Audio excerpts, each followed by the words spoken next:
নাকি গোলমালে ভরা। হ্যাঁ, বিহারে ভোটার তালিকা সংশোধন বা এসআইআর নিয়ে এরকম কথাই কিন্তু শোনা যাচ্ছে। তৈরি হচ্ছে বিতর্ক।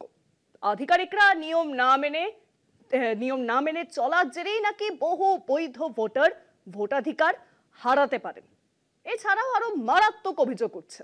আর সেই অভিযোগ এই, ভোটার তালিকা সংশোধনের পুরো প্রক্রিয়াটাই নাকি ছিল ভুল আর অব্যবস্থায় ভরা। বাংলাতেও কিন্তু এসআইআর চালু হতে পারে অক্টোবর মাসে। এখানেও কি এমনটাই হবে? হলে কিন্তু গন্ডগোল সম্ভবত কোনোভাবেই আটকানো যাবে না।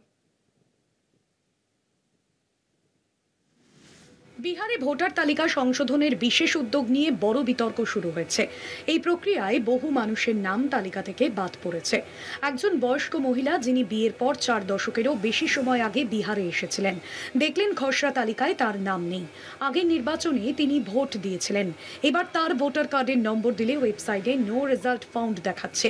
তাকে বাবা মায়ের পরিচয়পত্র জমা দিতে বলা হয়েছে। যদিও নিয়ম অনুযায়ী 1987 সালের আগে জন্মানো ভোটারদের এমন প্রমাণ দেখাতে হয় না। এই উদ্যোগে প্রায় 65 লাখ ভোটারের নাম বাদ গেছে। 26 জেলার 200টি বুথে অস্বাভাবিকভাবে অনেক নাম কাটা হয়েছে। কোথাও 1/3 থেকে অর্ধেক ভোটার মুছে দেওয়া হয়েছে।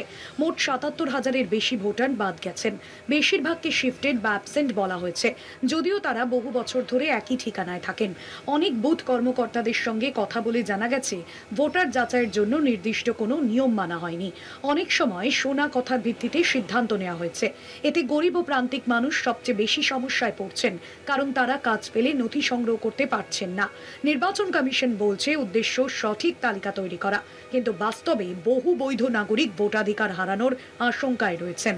কলকাতা টিভি।